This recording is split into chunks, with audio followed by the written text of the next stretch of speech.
অগ্নিকাণ্ডে পুড়ে ছাই হয়ে গেল এক ব্যক্তির কয়লার কারখানার গোডাউন। মালদা জেলার হরিশ্চন্দ্রপুরে 1 নম্বর ব্লকের অন্তর্গত মহেন্দ্রপুর গ্রাম পঞ্চায়েতের বড়ঙ্গুয়া গ্রামের ঘটনা। ব্যাপক চাঞ্চল্য ছড়িয়ে পড়ে এলাকায়। স্থানীয় সূত্রে জানা গেছে, এদিন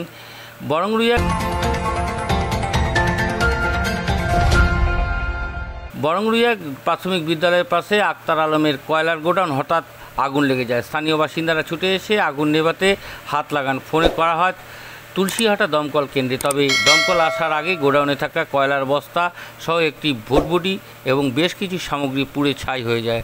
এলাকায় এই অগ্নিকাণ্ডে চাঞ্চল্য ছড়িয়ে পড়ে। 24 ঘন্টা ইন্ডিয়া টিভির প্রতিনিধি বিশেষ প্রতিবেদন। হ্যাঁ, আজকে বাংলা গ্রামে প্রাইমারি স্কুলের পাশে আক্তার আলম মানে বিহারি নামে পরিচিত, তার কয়লার গোডাউন ছিল।